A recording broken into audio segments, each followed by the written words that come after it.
এই দেখো, যা বলছিল ভাত করতে হবে না, কিন্তু এই দুধ জাল হচ্ছে। এবার ভাত বসাবো। এই দেখো ভাত বসাবো। এবার দুধটা নামিয়ে এই একটুখানি চাল ভাত বসাবো। এই দেখো ভাত বসাচ্ছি। দেখো তোমরা দেখো।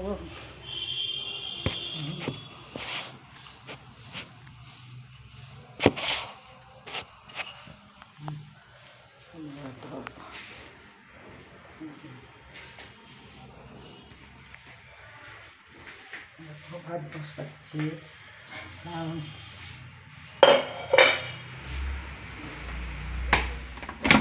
জল ধরবো, যে জল ধরা হয়নি। দেখো সকালবেলায় ভাবলাম জল ধরবো, রান্নার জল ভুলে গিয়েছি।